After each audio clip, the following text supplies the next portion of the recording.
अस्सलाम वालेकुम, मैं हूं ईसा नकवी। ईरान किस तरीके से इस डील के ऊपर अमल दरामद कर रहा है और साथ ही इन्होंने कहा कि नेगोशिएशंस जो हैं, जितने भी आउटस्टैंडिंग इश्यूज़ हैं उस पर 7 दिन के अंदर अंदर शुरू हो जाएगी।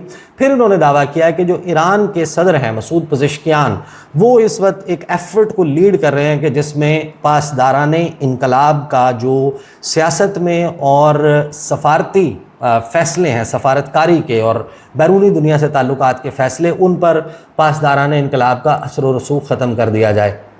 अच्छा, इस बात से मैं आपको exactly having first hand experience मैं आपको ये बता सकता हूँ कि ये जो मसूद पज़ेश्कियान ऐसा कोई एफ़र्ट लीड कर रहे हैं, ये बिल्कुल एक बकवास दावा है। क्योंकि ईरान में उनकी खारजा पॉलिसी, उनकी जो डिफेंस की पॉलिसी है, जो उनके बड़े सियासी डिसीजंस हैं, जो इंटरनेशनल पॉलिटिक्स के हवाले से हैं, उनका फ़ैसला तेहरान, कुम और मशहद के जुमे के खुतबे में होता है।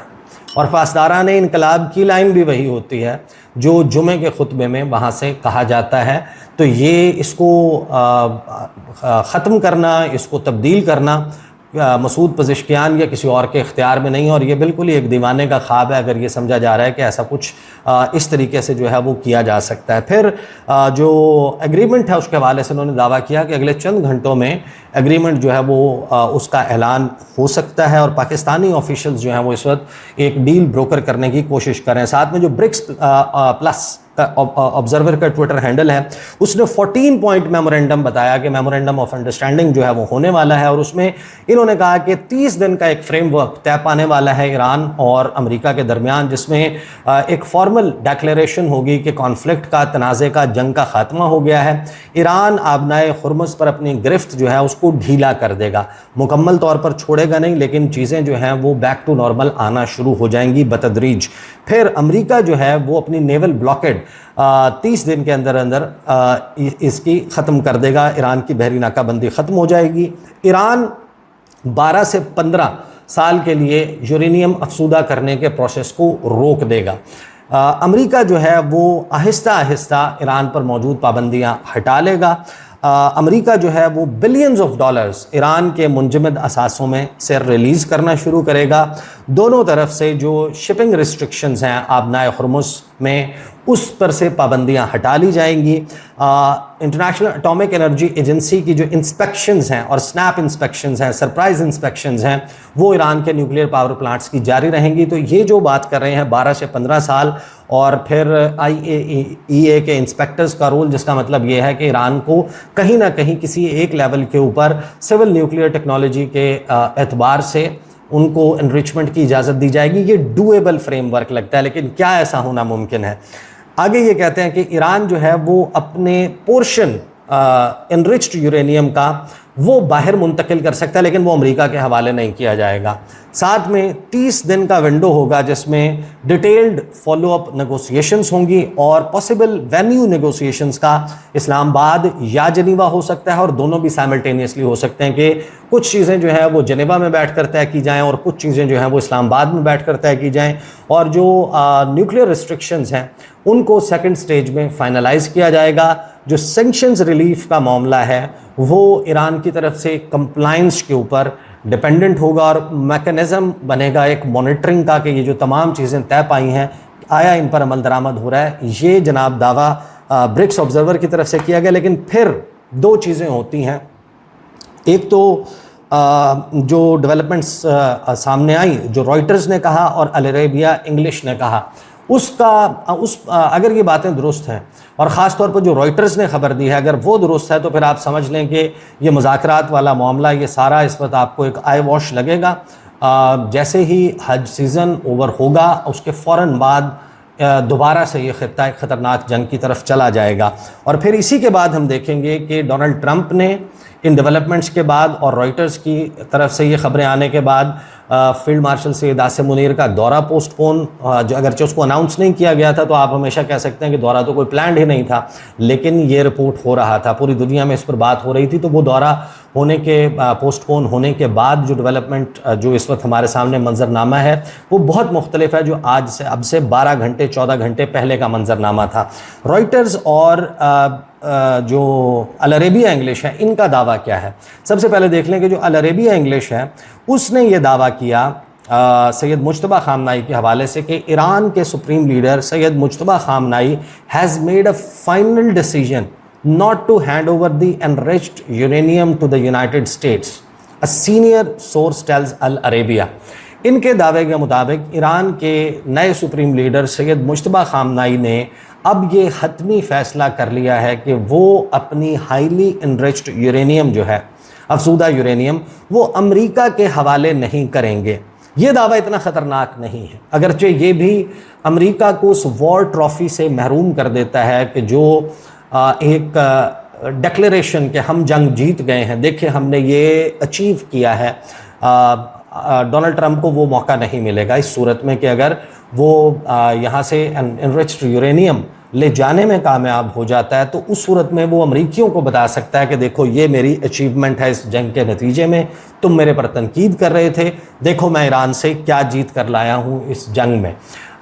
तो फिर भी ये सिचुएशन इस वजह से काबिल कबूल या समझ आती है कि ये हो सकती है कि जिसमें ईरान अपना जो स्टॉक पाइल है वो हवाले कर दे रूस के, या वही सिस्टम और वही मैकेनिज़्म अडॉप्ट किया जाए जो joint comprehensive plan of action में ओबामा के दौर में जो JCPOA हुआ था अमेरिका और ईरान के दरमियान, साथ में उसके इंटरनेशनल गारंटर्स मौजूद थे।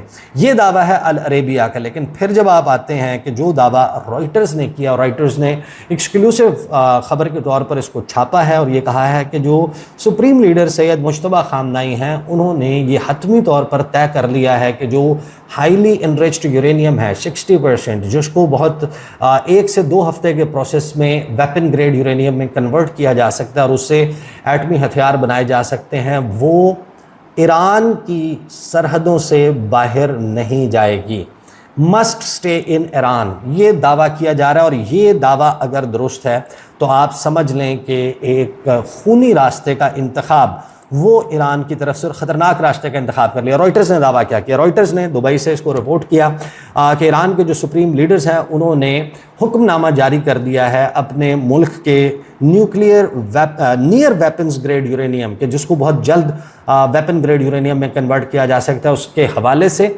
और ये उन्होंने हुक्मनामा दिया है कि ये ईरान की सरहदों से बाहर नहीं जाएगी। और 2 ईरानी सोर्सेज हैं जिनका हवाला देते हुए ये कहा गया कि जो तेहरान है उसने अपने स्टैंड को मज़ीद हार्डन कर लिया है। One of the main US demands in talks के जो है वो सक्सेसफुल होने में जो मेन डिमांड है वो यही है। आयतुल्लाह मुज्तबा खामनाई का जो ऑर्डर है वो अमरीकी सदर डोनाल्ड ट्रंप को फ्रस्ट्रेट कर देगा और जो इस वक्त जंग है उसके ख़तरे को बढ़ा देगा। रॉयटर्स के मुताबिक आगे रॉयटर्स लिखता है कि डोनाल्ड ट्रंप ने जुमेरात को यह ऐलान किया कि अमेरिका जो है वो ईरान को किसी भी सूरत हाईली एनरिच्ड यूरेनियम का स्टॉक पाइल अपने पास नहीं रखने देगा। साथ ही उन्होंने कहा कि we will get it, we don't need it, we don't want it, we will probably destroy it after we get it, but we are not going to let them have it.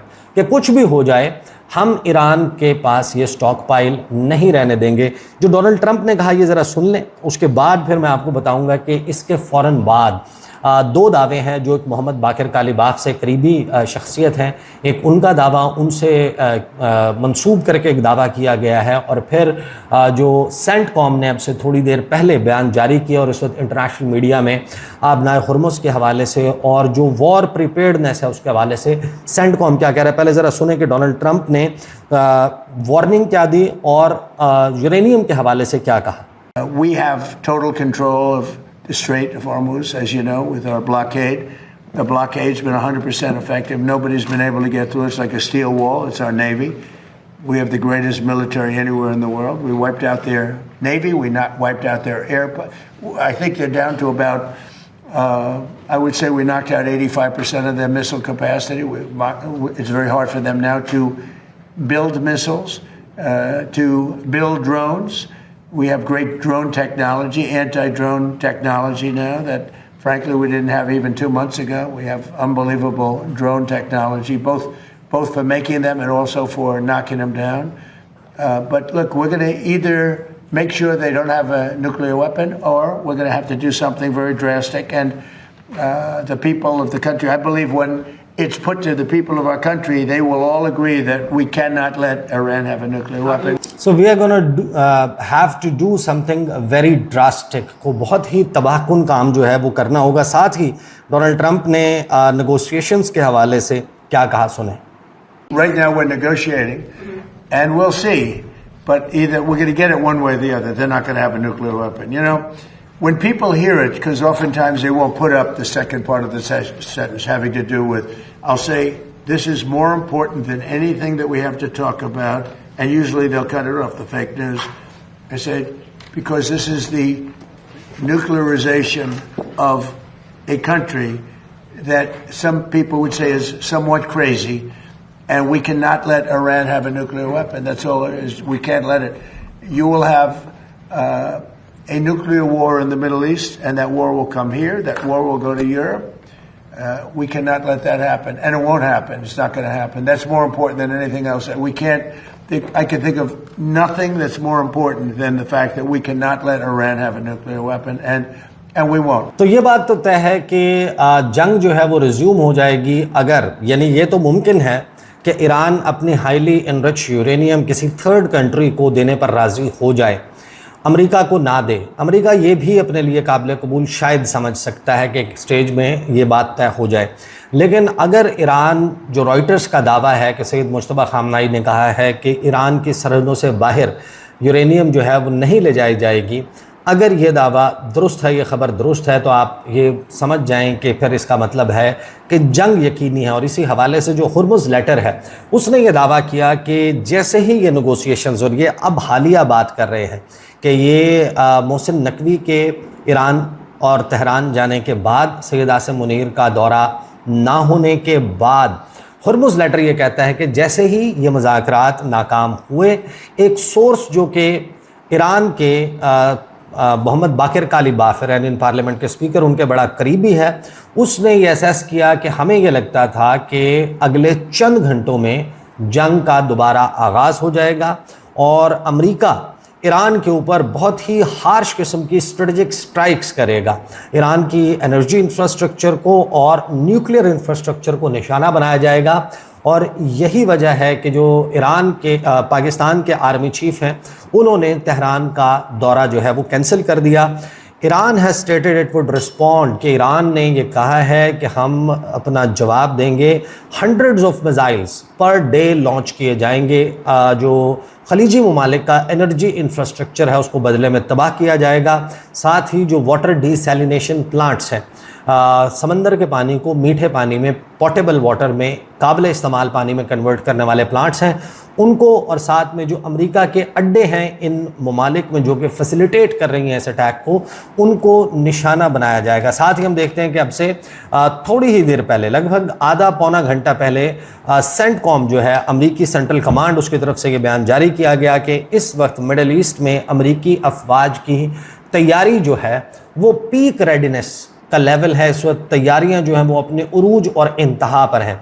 US CENTCOM ने जो कहा, उन्होंने कहा कि जो इस वक्त जो ऑपरेशंस देखते हैं, उन्होंने बताया कि अमेरिकी जो बहरी बेड़ा है USS Abraham Lincoln career strike group, वो इस वक्त मेंटेन कर रहा है पीक रेडीनेस अरेबियन सी में.